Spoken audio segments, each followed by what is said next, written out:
আর যদি দুর্নীতিবাজ বাংলাদেশের মোস্ট আমি কথা বলি, যদি এখনো বাংলাদেশ সরকার ডক্টর ইউনূসের দুর্নীতিবাজ ধরতে হয় তালিকা একমাত্র সাদিক একবার যে বিক্রয় কাস্টমার যারা আছে এদের তালিকা নেন, এদের তালিকা নিয়ে দেখুক কারা ছিল কাস্টমার, তাদেরকে ধরলেই বাংলাদেশ কয়েক হাজার কোটি টাকা ফেরত নিয়ে আসতে পারবে। এরা এসে কালো টাকা পাচারকারী। Right right.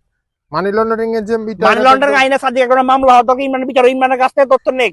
ও হচ্ছে লাইন আপ, এটা হচ্ছে চেইন, ওর মাধ্যমে বিনিয়োগকারী ছিল, ইমরানের যারা বিনিয়োগকারী ছিল তাদের একটা তথ্য ইমরানের থেকে নেই। যারা কাস্টমার ছিল এদের কাস্টমারকে দেখবেন বেশিরভাগই সরকারি কর্মকর্তা যারা আপনার বেশি বড় বড় দুর্নীতি করছে, ভূমি অফিসার পাবেন, সচিব পাবেন, তো পুলিশ পাবেন, সিআইডি পাবেন, ডিবি পাবেন, সবই ওর কাস্টমার ছিল।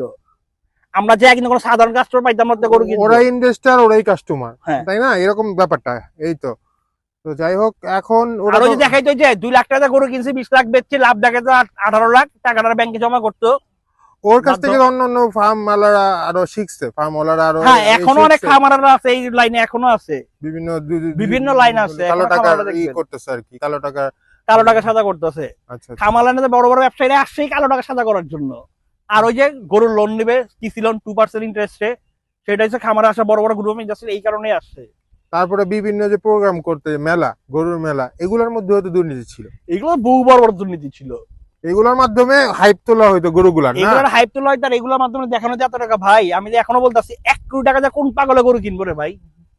এত বড় পাগল বাংলাদেশে হয় নাই। সৌদি শেখেরা আছে না, দুবাই শেখ 3 গরু এত টাকা দিয়ে কিনবো না। দুবাই শেখ বিশ্বের সবচেয়ে বড় লোক। সেটাই আসলে এখন তো ওরা ব্যবসা করতেছে।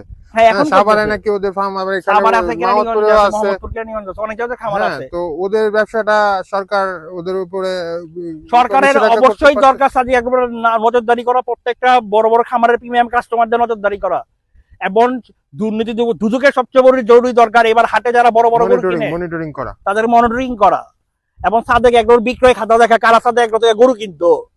যদি এটা সরকার দেখতে পারে অবশ্যই দুর্নীতিবাজ ধরতে পারবে। যে উচিত সরকারের, আমি ডক্টর ইউনূস সরকারের যারা কর্মকর্তা আছে তাদের কাছে অনুরোধ করব যে তাদের দুর্নীতি দেখে।